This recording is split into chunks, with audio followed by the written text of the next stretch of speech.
I want to start with the Mets. I just want to get your take on where they're at this offseason, what you would do if you were them. And I do want to press you on the report that came out that we kind of mostly said was hogwash, but talked about how Lindor and Soto are very different. And so maybe they're not best friends, and that Lindor and McNeil got into it again. Like, do we care about this, or do we more care about this team getting some pitching so that they can make Well, it through a full season?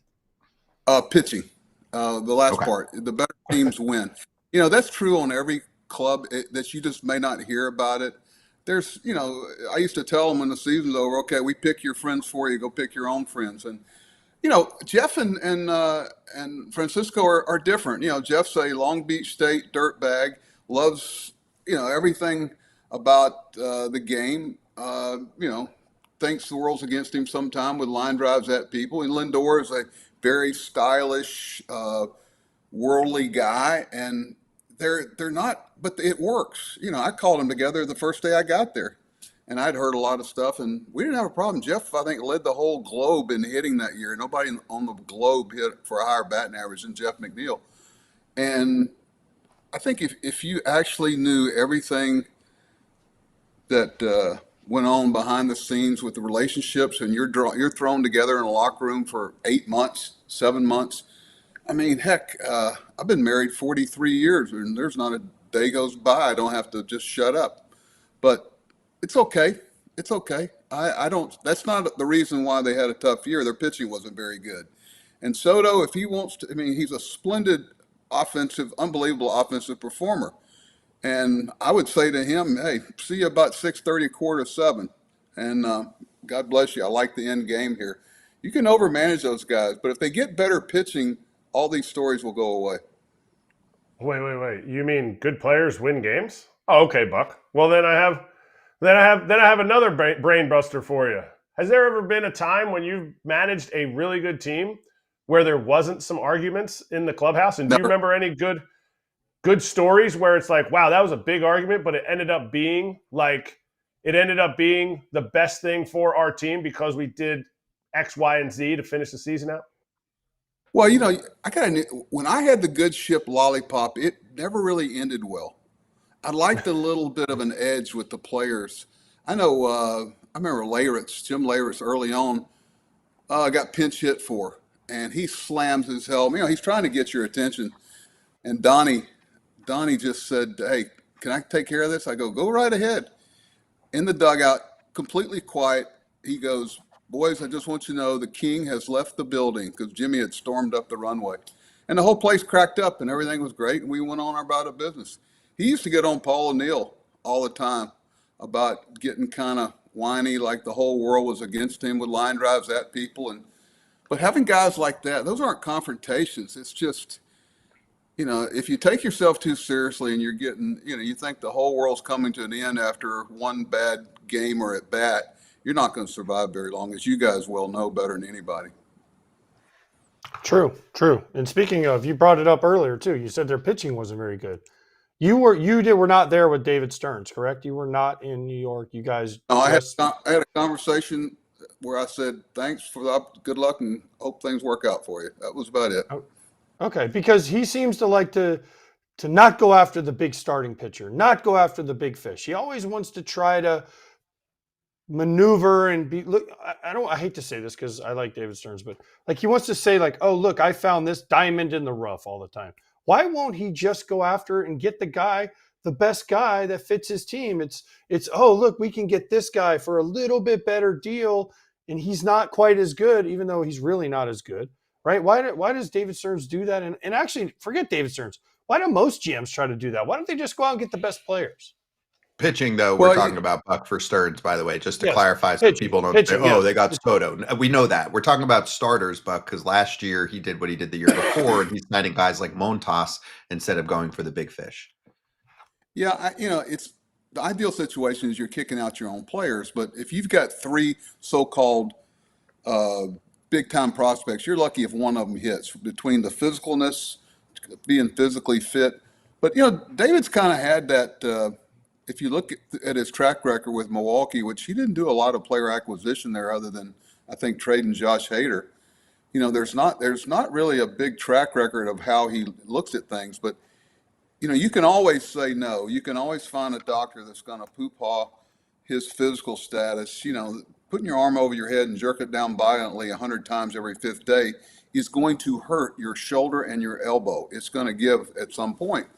So the problem, AJ, is that when you've acquired enough innings and track record to be good and everybody's going, wow, what a great free agent. Well, there's a lot of wear and tear on that arm, and who's going to be holding that player when it pops?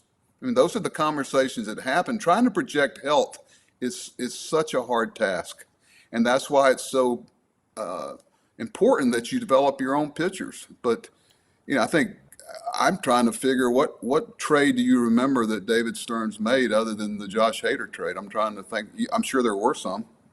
The Yelich, he signed Locaine, Christian Yelich after. I mean, those two guys they got in the same year after Domingo Santana had like a 30 homer year in Milwaukee. I mean, he's made a couple moves, but I hear what you're saying. But don't you want to go all in and say, you know what, at the end of the day, we got bit by the injury bug? Isn't that better than I hope You can't. I'm not saying he's scared. Don't get me wrong, but if you're scared, you need to get a dog, because you got to take chances along the way. That's why it's so intriguing about the Japanese and Korean pitchers, and they're not all obviously the same. You got to really do your homework on it. But well, let me ask you guys a question. If you could only sign one player and you were the Mets, would you sign Pete Alonso or Edwin Diaz? Or Kyle Schwarber? No. Or Kyle Your own two guys. If you can only sign one of the two, the owner said, "Hey, David, pick one of them. Which one you want?" I'm taking Diaz right now because he affects games more. I love Pete Alonso, but I'm taking Diaz because he affects games. As you know, Buck, a great closer. And we had Zach Britton on the other day, and he was complaining about that game you didn't bring him in. You know how those games affect you. Sorry, too soon. But also, what I want to know.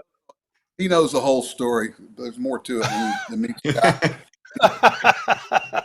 But I would rather have the great closer that can close out. Because listen, there's no psychological advantage more than the team looking down there and going, shit, we got to face Diaz in the ninth. We better get him before the ninth, right? So Pete Alonso might be coming up, but that's it to me. It's an easy one. I'll take Diaz.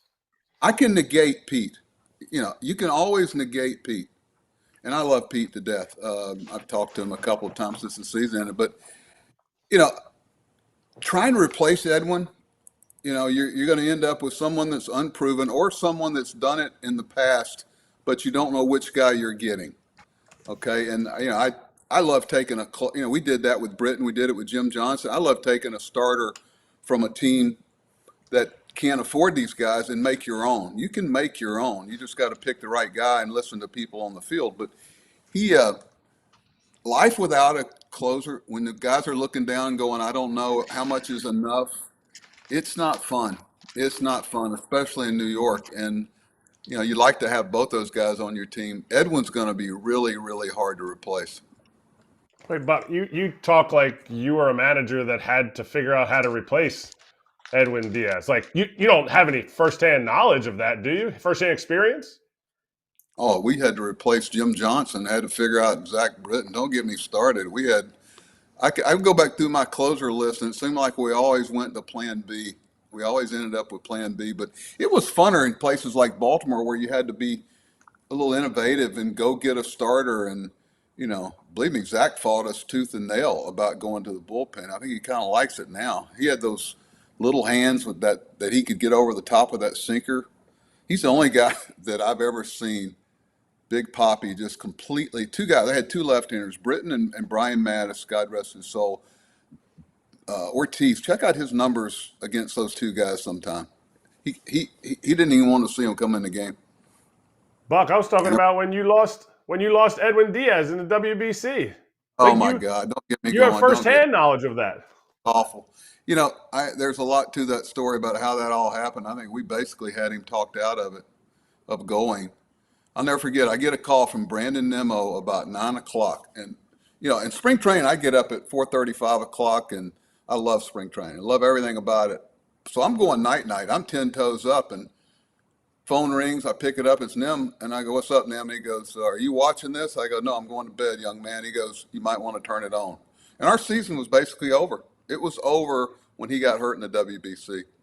So I don't know whether they should have it at some other time. You get hurt, stepping off a curb. But that one stung. I wish everybody could walk in the locker room the next day and everyone in that locker room knows that Edwin's not going to be there, and basically we were in trouble in spring training. Not fun. Wait, did you try and stop him from going? Because you said there's more to the story. So you keep giving us like more to the story, but then you're like, I can't tell you. So tell us something, Buck. I need something out of you. Well, we had talked to him about the merits of going or not going. And you know the old expression, be careful about telling truths that hurt innocent people. That's where I stand on it. Okay.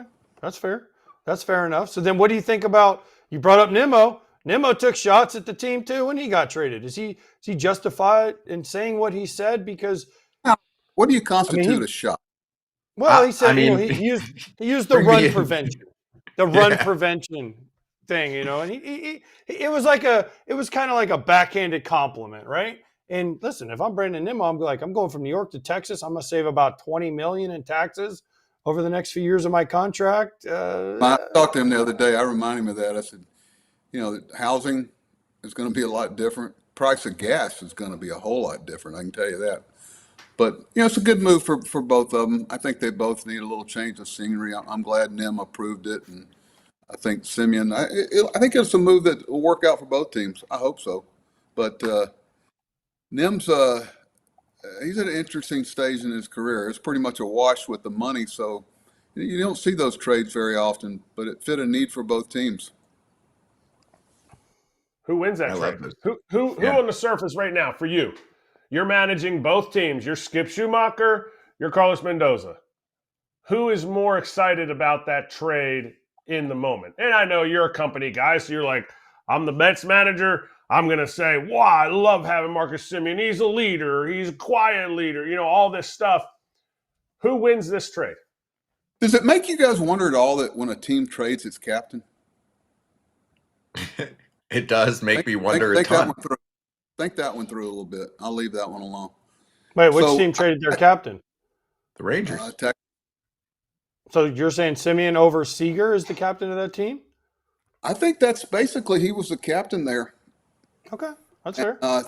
So it makes me if I was putting that trade together, I would ask that GM, why would you trade the captain of your team? Is there something else going on here? I don't know. That's just my suspicion. Those calls are made a lot, and I'm sure but sometimes there is no reason. It's just change of scenery. They need an outfielder. They need a second baseman. I'm not sure, what all the second baseman, what that does to Jeff McNeil. I don't know if they're trying to trade him or not. Right. Jeff can play a lot of places. He's a Swiss Army knife. He's a useful piece. Hey, while we're on the transaction front, I heard you jumping in for a moment earlier before we interrupted you back, but did you come across Cedric Mullins? Oh, yeah. Cedric, I'll tell you my Cedric story. So we're in spring training. You go on the road and you take all the jicks. Those are the just-in-case guys and the backups, or they play. And I kept getting this not a very good grade of player, and they were kind of, I don't know, flatline, nothing exciting about them. So I called the farm director. I said, hey, can we get somebody who's got some life in their body that might, wants to be here and wants to play and wants to. He goes, yeah. He says, I'll send this guy over named Cedric Mullins. Not many people think he's a real prospect. He's a little diminutive guy. And so he walks into Pirate City in Bradenton. And this guy has a game, and we're all looking around going, where's this guy been? We're going, wow, he was switch hitting back then. The thing that I like about Tampa, they hardly ever acquire a player that's not a plus defender. Cedric can play all three. He's going to be a nice fit there for him. Turf will work good for him. And what a great kid, too. He's 30. I think he's going to play at 31. He's got some skills left, great body. I used to call him the toy cannon. But I remember the first time I saw him at Pirate City, and I looked around and said, what are we missing here? Is this guy, done something to the owner or something along the way? What are we missing? He's True. a good one. All right, Buck. Yes, he turned out to be, he's had a heck of a career. And he just made $7 million. So somebody got something wrong or something right, depending on who you ask. Before we get into all the managers, Tony Vitella in San Francisco, Butera in Washington, that's younger than your grandchildren, Buck, at this point. How important Really? is it for, I don't know, it's got to be close, right? No, I got my oldest grandson is 8. Oh, well, No, his he's Oh, close. you children, think not I? his grandchildren. But Geez. I forgot how old Buck is. His hair got me off, and then him Oh, driving Buck, around you got to Port bite St. back Lucie, on this. honking the horn here. I got confused. So, Buck, what I want to know is with these managers, how important is the bench coach and the pitching coach? And I don't want to say hitting coach because hitting coach is kind of on his own island. But the manager and the pitching coach and the bench coach are kind of like the trifecta and then in the dugout, right? So, how important of a hire is it for a manager to hire the right bench coach and have the right pitching coach with them? I think it kind of matters, AJ, who the manager is. Like, you think Bruce Bochy is a big deal who the bench coach is? Do you think Tito Francona is a big deal who the bench coach is? Depends on what that job description is. I was lucky to have John Russell in Baltimore, as good as it gets. He had managed before, but he was solid. It depends on how you choose to use them. But you're right. The hitting coach now, I mean, heck, they barely hit outside anymore after 4 o'clock. But if you look at the Angels, are really interesting to me. They've hired Mike Maddox as their pitching coach. They hired Brady Anderson as the hitting coach, and they hired John Gibbons as a bench coach. And Kurt Suzuki, quite frankly, has played a lot of baseball. The only thing not on his resume is having managed a lot. And, that's not, I'm sure John can help him along. And if you're open to those things, I'm not sure about Tony's staff. Somebody said they hired Wash today, Ron Washington. Have you guys heard that in San Francisco? That'd be a good hire. But, you know, those guys, it's going to be interesting to see how that dynamic works out, especially with San Francisco. It's a different gig than the one he came from completely. But Tony's a smart guy, and I don't think he'll let his ego get in the way of reaching out for help when he needs it. Did you ever think you would see the day when you would see a college head coach jump straight to the big leagues? Not to pro ball, straight to the big leagues. Think about the time. I mean, I want you to go back through your time of like working for George, coming into Baltimore when they needed to like rebuild it to what you guys build it up to. Like, did you ever think you would see this? I'm one of those that doesn't confuse change with a lack of respect for tradition. I remember when I first started managing Yankees, I was 35, 36, and I immediately surrounded myself with Clete Boyer and Frank Howard and Willie Randolph, and I had Don Mattingly on the team, who, was a real strong ally for me in the clubhouse, and we started winning more. That really helps. Okay, your words are going to get hollow if it doesn't start showing up on the scoreboard and standings, and doesn't help their career. But I'm not one of those that fights the conventionality. I mean, it come in all shapes and sizes. And I want to say baseball is baseball, but the college game is different. You play your weekend series, Friday, Saturday, Sunday. The bullpen management's different. The rotation management's different. The way you acquire players is different. You're playing almost 200 games, counting spring training, as opposed to 50 or 60 in college. But it's nothing that you can't make adjustment to. I'm pulling for them. Life's too short. Everybody looks at this convention. This is the way it happened. This is the way it's supposed to happen. Well, let's just see how it works out. Maybe changes the way we look at them. The experience factor is something that's going to have to move. And I think the biggest thing that people miss is the GMs that are hiring these guys are completely different than the GMs I came up with. Doesn't mean it's good or bad. It's just they're looking for a different type of guy that's not going to rock the boat, but basically be a liaison down in the clubhouse. The collaboration of picking players doesn't really happen anymore. All right, well, let's go to Washington then. Let's go to Butera. You said you were 36 when you became the Yankees 35 manager? or 36. It was the off season. I think I was 35 in the off season. What is a young manager like Butera going to face? Not even talking about any kind of chops. Like he has a young GM. It's a lot of think alike. But what's he going to face there, and how is that inexperience in the big leagues alone and his age being younger than you were when you first started managing the Yankees. Not as much as you may think. Not as much as you may think. I didn't play in the big league. I played in AAA and and a lot of time in AA. And so I had to, keep your nose down and I had to figure out what could do that I could outwork, I could out relationship, I could know the game within the game, know our players, know the background, whatever. And there are ways to make up. I don't think it's as big as it used to be where I think because the people that cover the game, the day-to-day guys are kind of like some of the people that are being hired. And I think down deep it shows that they like something new and unconventional. It makes it easier to write. People ask me what's changed the most. What's changed the most is the people that cover the game, the more modern people. I was always surprised after games, guys, about what they didn't ask me, not what they asked me. I would go, because they have different requirements now. They're up in the press box, tweeting and typing and the game and different thoughts, and they're not really watching the game. So they missed something that happened in the third inning that really decided the game. And I can't tell you how many times I left and I go, wow, to the PR director, I can't believe they didn't ask that. So the way the game's covered, I think, gives these guys a better chance. That's fair. That's fair. You did say something, though, that I found interesting.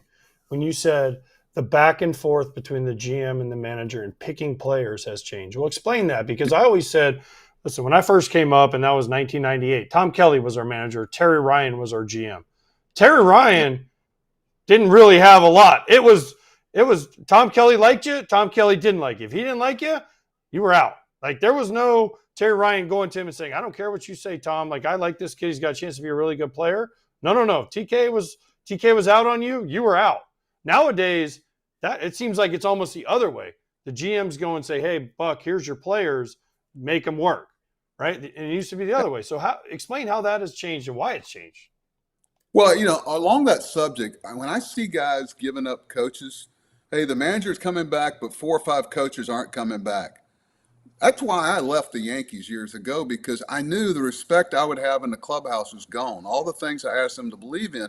So it still drives me crazy when I see a manager go, okay, take my pitching coach, take my hitting coach, take my third base coach, but as long as I'm still here. I don't know how you get through that. So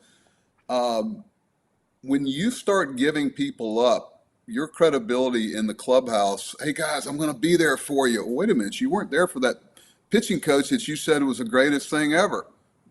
So I think the collaboration, when the players know that the manager and the coaches have no input on player evaluation, it makes for a different mindset in a clubhouse. And I think that's what a lot of front offices don't realize. When the players know that Tom Kelly has no input at all on their future, there's a different dynamic in your clubhouse. Yeah, Tom Kelly, when he finally did get let go, the Twins came to him and said, hey, we want to get rid of your pitching coach. His name was Dick Such. And he's like, no, it's either both of us or none of us. And they said, well, and then so Tom Kelly obviously resigned, retired, whatever you want to call it. He still worked for the organization. Yep. But he would go down with it. I had Brian Butterfield, Mark Connor. I can go right down the list. Willie Rant, the people they wanted. And I said no. And Mr. Steinbrenner, next thing I know, I was headed to Arizona. Hey, But all these things you preach to the players, then all of a sudden when you give up people, your words are hollow. You can't go in the clubhouse and think you're going to get that same respect. that's good stuff. Hey, Buck, I want to finish with this. So Sunday night, they do the voting and the announcement for who makes the Hall of Fame from the Contemporary Committee. I don't know if you saw. I'm nervous. I'm nervous. Are you? Okay. Yeah. Talk to me. You're on Donnie. the chair. Talk to me. What are you nervous about? For Donnie? Is that the guy? I think this is Donnie's best shot. I do. And there's got to be a wing for Hall of Fame people. It was so important for people, his teammates. He made his teammates so much better. And I don't know, if his back had been okay, you could say that about a lot of people. He and Dale Murphy have my attention in this group. I mean, what do you guys think? I agree. Listen, I agree. I mean, and by the way, I'm going to say this too. Dale Murphy was my favorite player growing up. Mattingly's one of my favorite people I've ever met in baseball. Why, AJ? No, but why, AJ? Why? Because they're just Why? awesome people to talk to, and they literally would give you their shirt off your back, and they were not unbelievable players, first of all, but then when you talk to them, you're just like, this guy. I mean, Dale Murphy. Listen, as a Braves fan growing up, Dale Murphy 2 MVPs, back-to-back MVPs, took the worst teams I've ever seen and carried them for years. Actually got them to the playoffs, which is unbelievable. I mean, I don't know how 400 plus home run. I just don't understand how he's not in, but. And Mattingly, everything he went through in New York, all the stuff with George and all whatever you want to say, and the years he put together, he should be in the Hall of Fame. But the problem I have, Buck, is also as someone that played against Barry and Clemens and those guys, I think they should be in too. I'm sorry. I draw the line of steroid use at 2005. If you got caught after 2005 when they told you, You were hey, stupid. you can't do this, then you're out. I don't care who you are. Alex Rodriguez, out. Manny Ramirez, out. All these guys, Rafi Palmeiro, I don't know if you were there then, out. Right? You got caught after they said don't do this. If there's allegations of you before that, fine. You're fine because that wasn't against the rules of baseball. It was against the law, but it wasn't against the rules of baseball. And trust me, we all know, Buck, people have done other things that are against the law, but not against That's a the rules of great point, baseball. AJ. I like that. So, I like that. That's so, a great point. So to me, I mean, I think that Mattingly and Murphy should have been in a long time ago. But then I think Clemens and Bonds and that crew should also be in. So I think there's a lot of guys on this ballot. That's why this ballot, to me, when I look at it, I'm like, damn, I can make a case for all 10 of these people to get in. Exactly. I always describe Donnie, and I think you could say Murphy too. I think they were very stylish players. And they go, what? I go, yeah, their substance was their style. Donnie hit a home run, and it's like he had done it before. And by the grace of God, he might again. My top 3 moments in my whole career was when Donnie got announced in '95 playoffs, but the home run he hit off Andy Bennett's, when it left the infield, I went, oh my God. People think I got out of the dugout to greet him. I got out, I thought the roof was coming down. Those old cinder blocks were shaking. I'd never heard a place that loud in my life, and I'm going, oh my God. We had to stop the game. Lou Piniella pulled his team off the field. A lot of people forget that.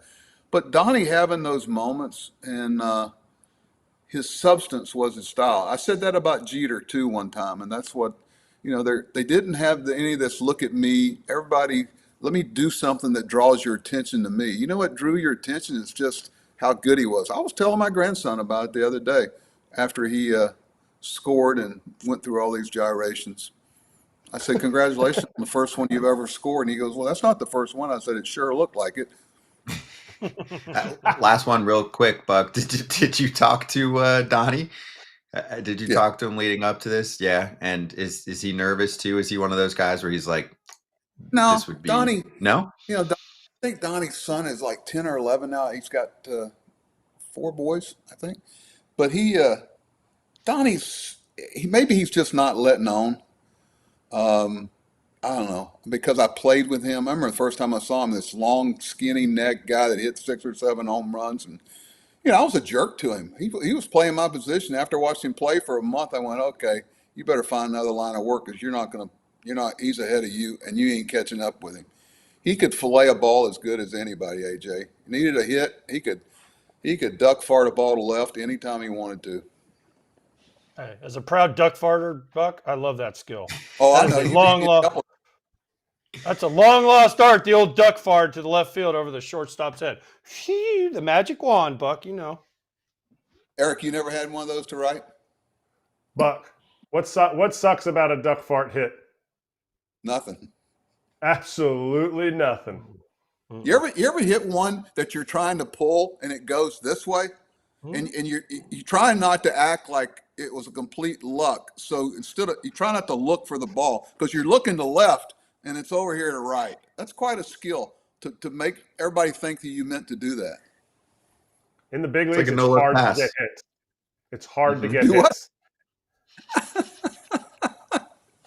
Oh God, they used to call it the Showalter corner. I could right over the third baseman's head for a 2-bagger, boys. And I was a left-handed hitter. I miss those too. They don't pay for those. anymore. But that's another story. We can get into that Yeah. next time. And by the way, the next time you guys are talking about defense, they still haven't figured out how to. If you want to create a niche in baseball, if you got together a bunch of people, evaluating defense is still, you can't do it analytically. You got to eyeball them, and you got to talk to people. And I look at some people that are in finalists for Gold Glove, and I go, "Are you kidding me? Who is making this list out?" That's different. Here's my thing real quick. I'm going to come back at you for this, Buck. Number one, I think the metrics are better than what they used to be, right? Yes, they We're are. not just Yes, going they off are. like Yes. fielding percentage or something like that, right? So they're better. I agree with you. There's a long way to go. And sometimes you look at a metric for someone and you're like, what? But here's the other part. The awards are screwed. They are so screwed up right now. And they're not, a lot of it's not necessarily based on metrics. Some of it's like, one of them has like fan voting. It's a ridiculous situation Platinum that glove. needs to be fixed. Yeah, Cal platinum Raleigh. glove is fan voting. Cal Raleigh. How was Cal Yep. Raleigh not like he won the platinum glove and he was better. He had 0 pass balls. 0. And he caught You like know how hard that is? 130 games. That's almost AJ, impossible. you know that. How about That's that almost pitching impossible. staff? And on that Throwing pitching staff. splits. Throwing split Yeah. after split after split. And he Yeah, had but 0 That's why he the got entire dinged. year.